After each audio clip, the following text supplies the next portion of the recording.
बेरोजगारी बेरोजगारी दिन प्रतिदिन बढ़ती जा रही है और वहीं रोजगार दूर दूर तक नजर नहीं आ रही।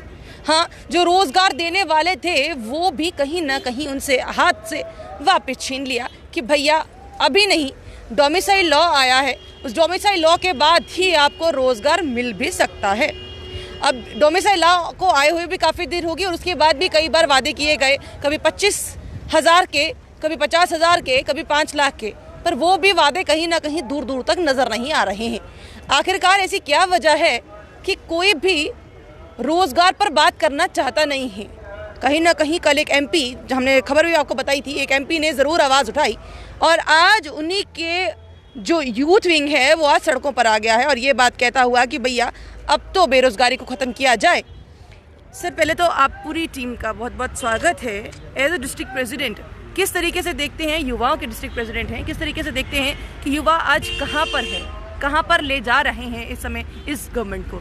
इस गवर्नमेंट क्या लेके जाएगी? देखिए, मैं बात करूं अगर युवाओं की, तो इस गवर्नमेंट ने युवाओं को सड़कों पर लाके छोड़ दिया है। जिन युवाओं को आज अपने अपने दफ्तरों में, जिन दफ्तरों में काम करना चाहिए था, जो उन्होंने सपने देखे थे, वो उनके सपनों को इन्होंने चकनाचूर कर कर उनको सिर्फ और सिर्फ सड़कों पर और भारतीय जनता पार्टी के मुख्य कार्यालय जो इनका है उसके बाहर बैठा दिया है। आज का जम्मू कश्मीर का युवा आज ये चीज़ देख रहा है। आज के जम्मू कश्मीर के युवा से आप यही देखोगे, जो भी आपको आज का जो यूथ जो इस टाइम जिसको हम ये लोग देश की शान बताते हैं, आज वही देश की शान आपको सड़कों पर पुलिस के डंडे खाती हुई नज़र आएगी। बड़े अफसोस और दुख से कहना पड़ता है कि आपने युवाओं की बात की, चाहे वो CASF हो, चाहे वो BSF हो, डेली वेजर हो और हमारे बॉर्डर बटालियन के जो बच्चे हों, पिछले 4-5 महीने से आप देख लीजिए, वो अपनी सिर्फ इस चीज़ के लिए जद्दोजहद कर लिया कि हमारा एक रिटर्न पेपर करवा दो। ये सरकार अगर रिटर्न टेस्ट नहीं करवा सकती तो इनसे नौकरियों के इन्होंने झूठे वादे इलेक्शन के दौरान किए थे, उसकी उम्मीद हम क्या रख सकते हैं? ये है आज के जम्मू कश्मीर युवा की आने वाले दिनों की तरक्की। ये है आज का जम्मू कश्मीर का युवा। ये है हमारे यूथ, हमारी बहनें, हमारे भाई, जो देश का फ्यूचर, देश का भविष्य बचाया जाता है। ये है वो युवा। भारतीय जनता पार्टी ने अपनी इलेक्शन के दौरान इनको झूठे वादे कर कर, झूठे दिलासे देकर, जो इन्होंने ये एक तांडव रचाकर अपनी कुर्सियां ली, अब हम आने वाले दिनों में देखेंगे कि वो क्या करेंगे। रियल समिट यहाँ पर हुआ, रियल एस्टेट समिट यहाँ पर हुआ और वहाँ पर अमित शाह जी द्वारा भी ये बात कही गई कि 5 लाख नौकरियाँ जो हैं वो दी जा रही हैं। लगता है वो 5 लाख नौकरियाँ अभी लखनपुर के आसपास भी पहुँची हैं। मैं लखनपुर की, मैं उनको बोलता हूँ, आप अपनी दिल्ली में बता दीजिए आपने वहाँ पे कितनी नौकरियाँ दी हैं। लखनपुर तो वो नहीं पहुँच पाएंगे, मुझे पता है, क्योंकि यहाँ पे उनके बहुत दिग्गज नेता बैठे हैं जिनको हमारे इन युवाओं का दर्द दिखता ही नहीं है, जो ये बात बोलते हैं कि हमें पता ही नहीं है कि बॉर्डर बटालियंस प्रोटेस्ट कर रहे हैं। एक सेंट्रल मिनिस्टर ये चीज़ बोल रहा है, अमित शाह जी की ही सरकार का जो जम्मू कश्मीर से चुनकर गए हुए हैं, उनको भी जम्मू कश्मीर के युवा दिखाई नहीं दे रहे, उनको हमारी बहनें दिखाई नहीं दे रही, जो रोज़ हर तीसरे दिन पुलिस द्वारा डिटेन किए जाते हैं, जिनको पुलिस की लाठियों की मार सहनी पड़ती है, अपनी बाजुएं तोड़वानी पड़ती है, वो उनको दिखाई नहीं दे रहा। और आप बात कर रहे हो 5 लाख नौकरियों की। मैं कहता हूँ ये 5 लाख नौकरियों में से ना 5,000 नौकरियाँ दे देंगे ना, तो तब भी बहुत बड़ी बात हो जाएगी, पर वो इनके बस का खेल नहीं है, वो ये चीज़ नहीं दे सकते। की बात की, एक महिला भी यहाँ पर मौजूद है, महिला लगातार लाठियाँ खा रही है और उनमें से आगे पीछे अगर आप देखने की कोशिश करें, वहाँ पे पुलिस की महिला कांस्टेबल नजर नहीं आती। ये मैंने भी देखा। यहाँ आज देश में जहाँ पर भी प्रोटेस्ट हो रहे हैं, वहाँ पे जहाँ भी लड़की है, औरत है, तो मेल ही उनको आके उठा रहे हैं, अपनी गाड़ी में भर के ले जा रहे हैं। तो ये बहुत ही ना एक अजीब ही बात है। जब लेडीज़ पुलिस बनाई गई है तो उनको क्यों नहीं डिप्लॉय किया गया? हमारे पास CRP लेडीज़ पुलिस है, हमारे पास अपनी JK पुलिस है फीमेल, विंग, लेकिन उनको क्यों नहीं लाया जा रहा? उनको लाना चाहिए ताकि वो फीमेल के साथ डील करें।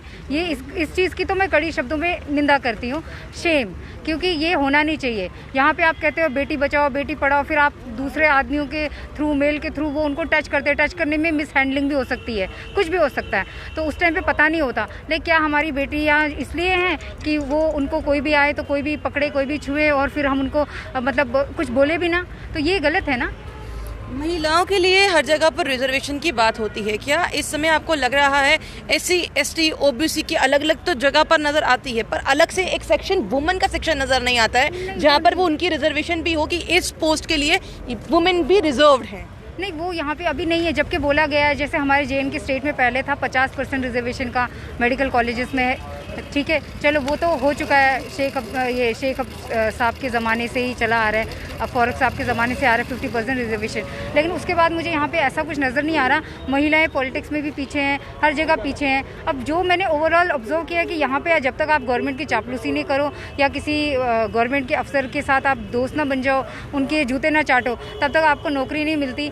आखिर कब तक एक आम आदमी सफ़र करता रहेगा? एक आम युवा, हम सारे आम हैं, हमारा बैकग्राउंड कोई बहुत बड़ा नहीं है, हम किसी जनरल के बच्चे नहीं हैं, हम आम आदमी हैं। लेकिन हमारे बच्चों को या हमको, हमारी बहनों को कब इंसाफ मिलेगा? ये कहते हैं कि तीन खानदान ने राज किया, 3 खानदान ने राज किया, रोज़गार दिया था, तब भी लोग खुशहाल थे। आज एक एक बच्चा, आपको एक एक बंदा दिखा सकती हूँ मैं, आपको प्रूफ के साथ, डाटा के साथ, जो आज नौकरी नहीं है।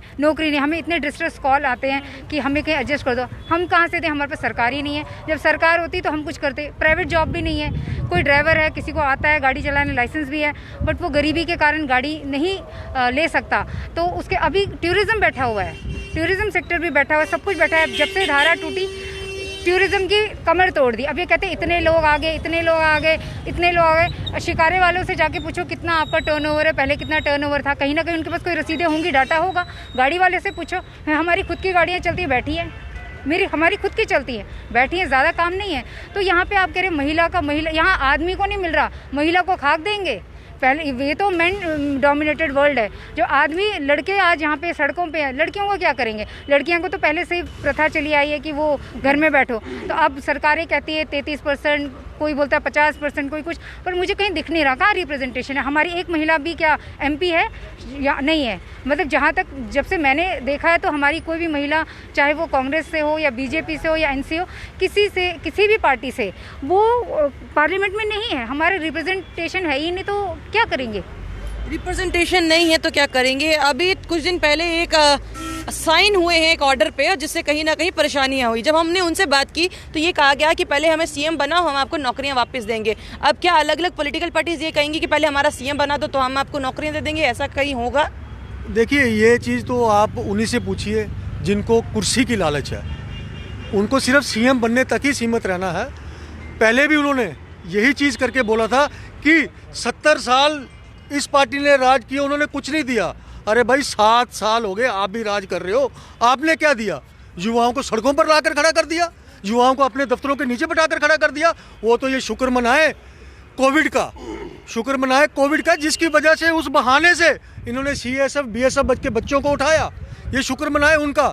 इनके पास सिर्फ बातें हैं, बाकी वो साफ जम्मू कश्मीर के लोग, मैं खाली उनकी बात ना करूं, पूरा भारत ये जान चुका है कि ये सिर्फ कुर्सी मांगने तक ही सीमित है। उससे आगे इनके पास ना ये कुछ कर सकते हैं, ना ही कर पाएंगे।